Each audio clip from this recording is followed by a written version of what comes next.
기도하시겠습니다. 또 새로운 하루를 허락하신 하나님, 감사와 찬송을 올려드립니다. 하루하루 참 빨리 흘러가는 시간 속에서 세월을 아끼며 사명을 감당하는 우리 모두가 되게 하여 주시옵소서. 마음속에 무겁고 두렵고 걱정되는 것들 다 주님께 맡기고 기도하오니 평안과 기쁨으로 채워주시고 슬픔이 변하여 춤이 되는 역사가 일어나게 하여 주옵소서. 답답한 마음을 시원케 해주시고 우리가 알지 못하는 크고 은밀한 주님의 손길을 경험하게 하여 주옵소서. 예수 그리스도의 이름으로 기도 올리옵나이다. 아멘. 오늘 말씀은 오바댜 1장 15절부터 21절까지의 말씀입니다. 여호와께서 만국을 벌할 날이 가까웠나니 내가 행한 대로 너도 받을 것인즉 내가 행한 것이 내 머리로 돌아갈 것이라. 너희가 내 성산에서 마신 것 같이 만국인이 항상 마시리니 곧 마시고 삼켜서 본래 없던 것 같이 되리라. 오직 시온산에서 피할 자가 있으리니 그 산이 거룩할 것이요 야곱 족속은 자기 기업을 누릴 것이며 야곱 족속은 불이 될 것이며 요셉 족속은 불꽃이 될 것이요 에서 족속은 지푸라기가 될 것이라. 그들이 그들 위에 붙어서 그들을 불사를 것인즉 에서 족속에 남은 자가 없으리니 여호와께서 말씀하셨습니다. 그들이 네겝과 에서의 산과 평지와 블레셋을 얻을 것이요 또 그들이 에브라임의 들과 사마리아의 들을 얻을 것이며 베냐민은 길르앗을 얻을 것이며 사로잡혔던 이스라엘의 많은 자손은 가나안 사람에게 속한 이 땅을 사르밧까지 얻을 것이며 예루살렘에서 사로잡혔던 자들 곧 스바랏에 있는 자들은 네겝의 성읍들을 얻을 것이니라. 구원받은 자들이 시온산에 올라와서 에서의 산을 심판하리니 나라가 여호와께 속하리라. 아멘. 오늘은 오바댜 1장 15절부터 21절까지의 말씀으로 에서 족속은 지푸라기가 될 것이라. 에서 족속은 지푸라기가 될 것이라. 라는 제목의 말씀을 함께 나누고 기도하는 시간을 갖겠습니다. 쥐엄 열매의 묵상에서 강희준 님이 쓰신 글 중에서 교만한 사람과 겸손한 사람을 비교한 좋은 글이 있어서 여러분께 읽어드리겠습니다. 겸손한 사람은 자신의 부족함을 먼저 생각한다. 교만한 사람은 자기 장점을 먼저 생각한다. 십계명을 대할 때에도 교만한 자는 하나님께서 하지 말라 명하신 것을 지켰으므로 자기는 죄인이 아니라고 생각한다. 겸손한 사람은 하라고 명하신 안식일을 지키라, 내 이웃을 사랑하라, 부모를 공경하라를 충실히 지켰는가를 생각하면서 자신이 죄인임을 고백한다. 겸손한 사람은 나보다 상대방을 먼저 생각한다. 교만한 사람은 다른 사람은 언제나 자기 뒤로 밀쳐내고 자기 위주다. 내가 있기 때문에 나라도 있고 이웃도 있다고 생각한다. 교만한 사람은 우선 당장 코앞의 것, 보이는 것만 생각한다. 겸손한 사람은 얼굴을 들어 하늘을 볼 줄 아는 사람이다. 나를 돌아보아 체질이 진토임을 시인하는 사람이다. 교만한 자는 나를 이런 식으로 대접하다니 하면서 항상 불만 속에서 사는 사람이다. 겸손한 자는 상대방을 위해 내가 무엇을 해줄 수 있을까를 먼저 생각하는 사람이다. 교만한 자가 지도자가 되면 권력이 얼마만큼 휘둘러지나 얼마나 강한가를 꼭 시험하고 만다. 겸손한 자가 지도자가 되면 자신을 녹여서 한 시대의 어두운 길을 밝히는 촛불과 같은 인도자가 되고자 할 것이다. 여러분, 아멘입니까? 교만한 사람이 되기는 쉽습니다. 그러나 겸손한 사람이 되기는 어렵다고 하는 거예요. 노력과 자기와의 싸움이 필요합니다. 이 방송을 보시면서 예배하는 모든 분들, 자기와의 싸움과 노력을 하셔서 겸손한 사람, 교만하지 않고 하나님 앞에서 자기를 낮추는 겸손한 참 그리스도인들이 되시기를 주님의 이름으로 부탁드립니다. 여러분, 구약 성경에서 가장 짧은 성경은 어딜까요? 예, 바로 오늘 이 오바댜서입니다. 1장밖에 없어요. 그리고 21절까지밖에 없습니다. 그런데 가장 짧지만 담고 있는 메시지, 즉 에돔에 대한 멸망의 메시지는 가장 강력하고 확실하다는 거예요. 가장 짧지만 가장 강력한 성경. 그게 바로 오바댜서입니다. 제 어머님이 저보고 아들아, 너 이제 목사님이 되면은 설교는 네 몸처럼 해라. 짧고 강하고 굵게 해라. 그렇게 말씀하신 게 갑자기 생각이 나네요.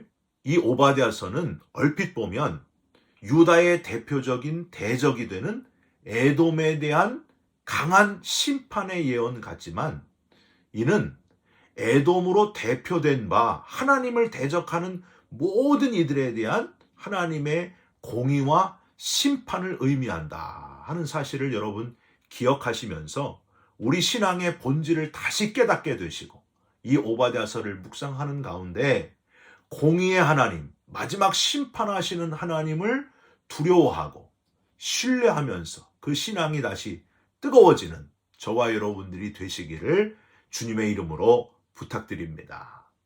에돔 족속의 조상은 누굴까요? 여러분 잘 아시겠지만은 야곱의 형이었던 에서입니다. 에서, 에돔 족속. 사냥을 잘했고요. 참 터프하고 몸에 털이 많았던 사람. 여러분 다 기억하시죠? 그런데 팥죽 한 그릇에 하나님의 축복권, 장자권을 야곱에게 팔아넘긴 그런 사람입니다. 왜 그랬을까요? 아마도 자기가 가진 그 외적 조건이 너무 괜찮았기 때문이 아니었을까. 아마 모르긴 몰라도 너무 남성스럽고 당시 최고의 집안인 이삭의 장자, 맏아들로 정말 잘 나가는 엄친아였습니다. 엄친아 뭐예요? 엄마 친구 아들. 예. 아주 대단한 그런 집안의 아들. 그 타고난 좋은 조건이 하나님을 멀리하게 된 결정적인 원인이 되었던 것 같습니다. 마찬가지로 이 에서의 후손인 에돔 족속도 에돔 족속이 가진 그 나라가 가진 외적 조건이 너무 좋았던 것 같습니다. 에돔은 당시 다른 나라에 비해서 외적으로 지리적으로 조건이 너무 좋았습니다. 그래서 우리 오늘 읽지 않았지만은 어제 읽어야 되는 본문 오바댜 1장 3절에 보면은요 이런 구절이 나옵니다. 너의 마음의 교만이 너를 속였도다. 바위 틈에 거주하며 높은 곳에 사는 자여. 실제로 에돔 족속은요 사해 남동부에서 아카비만에 이르는 서쪽 지대에 험난한 산악지형이 몇 겹으로 이루어져 있는, 그리고 동쪽으로 아라비아 사막이 있어가지고 이방인이 에돔을 공격하는 건 고사하고 이 나라에 가까이 접근하기도 힘든 그런 아주 난공불락의 요새에 이 에돔족 속의 나라가 위치해 있었습니다. 아주 외적 조건이 가장 안전하고 가장 높은 곳에 있었다고 하는 거예요. 서쪽 그 산악지역에 깊숙한 골짜기 끝 정상에 위치한 에돔의 수도 페트라. 이 페트라는 천하무적의 군대로도 공략을 할 수 없는 아주 어려운 지역이다. 아주 어려운 장소다 하고 주변에 다 소문이 나 있었습니다. 거기는 도저히 누구도 정복할 수 없다. 그런 좋은 조건, 지리적 조건의 땅이 바로 이 에돔 족속이 거하는 곳이었다는 거예요. 오죽했으면은요, 오바댜 1장 4절에 이런 표현이 있어요. 내가 독수리처럼 높이 오르며 별 사이에 깃들일지라도.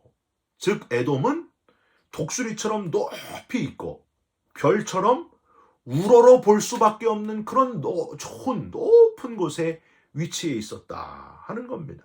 그래서 하나님을 의지할 필요가 없을 정도로 아주 교만한 나라, 그 나라가 바로 에돔이었다고 하는 거예요. 사랑하는 성도 여러분, 교회 건물이 너무 좋아서, 빌딩이 너무 좋아서 하나님을 의지하지 않고 교회 건물, 멋진 그 건물을 의지하는 분들이 있습니다. 주인공을 놓쳐버렸어요. 주인공은 하나님이십니다. 하나님이 거하시는 성전, 교회보다 하나님이 더 중요하다는 거예요. 이걸 잊으면 안 됩니다. 교회 파이프 오르간이 너무 아름답다든지 스테인드 글라스가 너무 아주 황홀하다든지 그런 외적 조건들이 좋지만 그게 우리 신앙의 첫 번째 조건이 되어서는 안 된다고 하는 거예요. 이게 주객이 전도되면 안 됩니다. 솔로몬이 지은 그 아름다운 성전도 어이없이 무너지고 말았습니다. 외적 조건이 좋지만 첫 번째가 될 수는 없다고 하는 거예요. 첫 번째는 하나님이시다. 하나님의 성전인데 하나님이 첫 번째다 하는 걸 우리는 잊지 말아야 됩니다. 에돔은요, 또한 많은 지혜자들을 가진 나라였습니다. 아주 금상첨화예요. 욥기에 보면은요, 여러분 욥의 친구들 3명 이름이 뭡니까? 엘리바스, 빌닷, 소발. 그런데 그 중에 이 엘리바스는 어디 사람이라고요? 대만 사람 엘리바스. 이 대만이 바로 에돔에 있는 도시예요. 드만. 그래서 오바댜 1장 9절에 보면 드마나 이렇게 시작을 하고 있습니다. 그러니까 에돔에는요, 철학과 세상 지혜가 뛰어난 지식인들이 엄청 많이 있었다는 거예요. 그래서 매튜 헨리는 이렇게 말한 바 있습니다.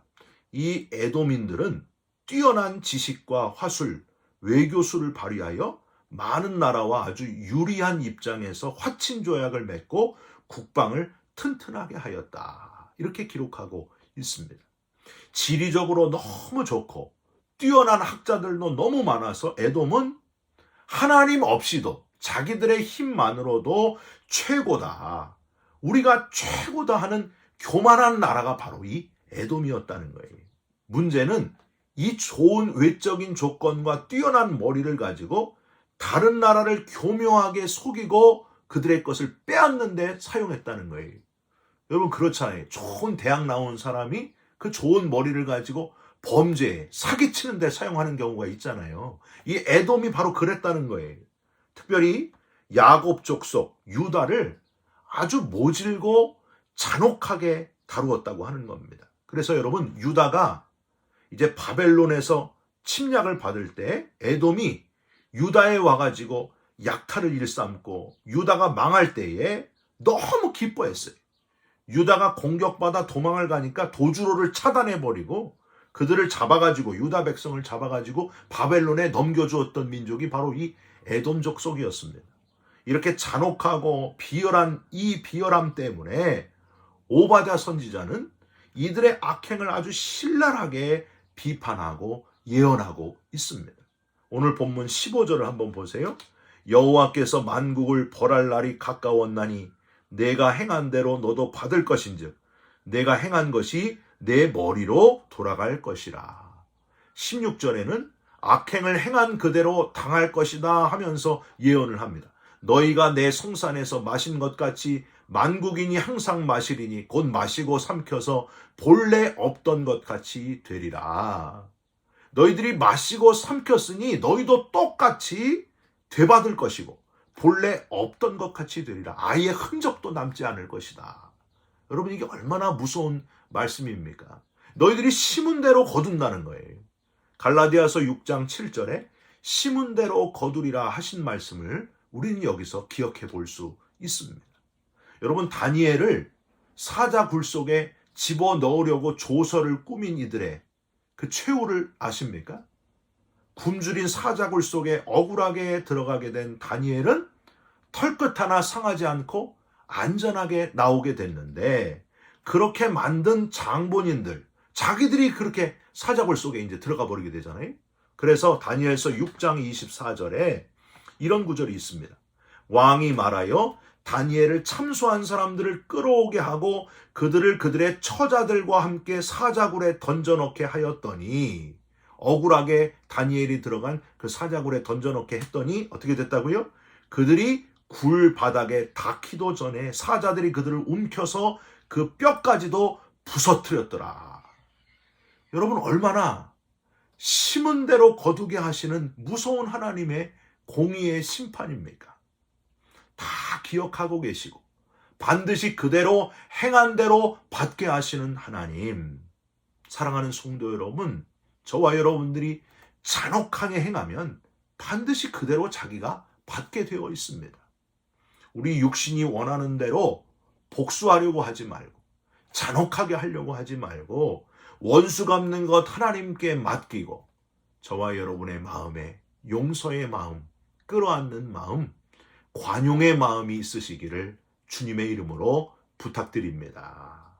마지막으로 오바댜는 이런 에돔 족속의 잔인함과 비열함으로 유다 족속이 모든 것을 잃어버리지만은 그럼에도 불구하고 하나님은 유다 민족을 구원해 내신다. 이렇게 예언하고 있습니다. 17절 오직 시온산에서 피할 자가 있으리니 18절에는요. 비유로 상황을 예언을 해요. 야곱 족속은 불이 될 것이며 요셉 족속은 불꽃이 될 것이요 에서 족속은 지푸라기가 될 것이라. 18절부터 20절까지 아수르의 빼앗긴 땅을 다 회복시켜 주시고 블레셋이 거주하고 있는 땅을 원래대로 다 돌려받게 되리라. 모든 것을 되돌려받게 하시는 하나님, 보상받게 하시는 하나님. 마지막 21절에 구원받은 자들이 시온산에 올라와서 에서의 산을 심판하리니 나라가 여호와께 속하리라. 하나님의 궁극적인 목표는 백성을 구원하는 일이라는 사실을 여러분 잊지 마시기를 바랍니다. 저와 여러분을 통해서 하나님이 제일 원하시고 소망하는 것이 무엇일까요? 영혼 구원이에요. 세상에 잔혹하고 비열하고 욕심에 이끌려 사는 사람들은 결국엔 심은 대로 다 거두게 하시는 하나님. 하나님이 제일 원하시는 것, 모든 영혼, 한 영혼이라도 놓치지 않고 다 구원받게 하시는 것. 여러분, 우리의 신앙생활의 궁극적인 목표도 뭐가 돼야 된다고요? 영혼 구원이 돼야 됩니다. 한 영혼을 귀하게 여기시는, 천하보다 귀하게 여기시는 하나님, 그 마음이 바로 저와 여러분의 마음이 되시기를 주님의 이름으로 부탁드립니다. 여러분, 살아있는 그리스도인이 됐으면 좋겠어요. 영혼 구원하지 않는 교회는 죽은 교회고요. 영혼 구원하지 않는 그리스도인은 죽은 그리스도인입니다. 영혼 살리는 교회가 진짜 교회고요. 영혼 구원하는 그리스도인들이 살아있는 그리스도인입니다. 저와 여러분들 전부 다 한 분도 빠짐없이 영혼 구원하면서 살아있는 그리스도인으로 살아있는 교회를 만들어 가시면서 하나님을 기쁘시게 하는 진짜 그리스도인 되시기를 간절히 부탁드립니다. 여러분, 십자가는요, 우리가 멋있어 보이라고 예수님의 십자가 그래서 달고 다니는 게 아니에요. 나를 구원하신 예수님을 나타내는 게 바로 십자가 아닙니까? 나를 구원하신 예수님이 당신도 구원해 주셨습니다. 이걸 알리기 위해서 우리가 십자가를 달고 다니는 거예요. 여러분, 첫째도 영혼 구원이고요. 마지막도 영혼 구원입니다. 열심히 영혼 구원하시면서 하나님 앞에 갈 때까지 영혼 살리면서 사시기를 주님의 이름으로 축원드립니다. 기도하겠습니다. 하나님, 에돔이란 나라는 지리적 환경도 좋고 뛰어난 지식인들도 많았습니다. 그런데 교만해서 누가 그 좋은 환경을 주셨는지를 깨닫지 못했습니다. 내가 똑똑했지.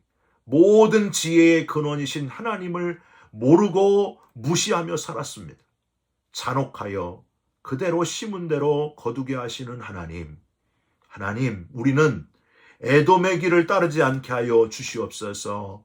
영혼 구원하며 사는 참 그리스도인들 되게 하여 주옵소서. 우리의 교회가 영혼 구원하는 살아있는 교회가 되게 하여 주시옵소서.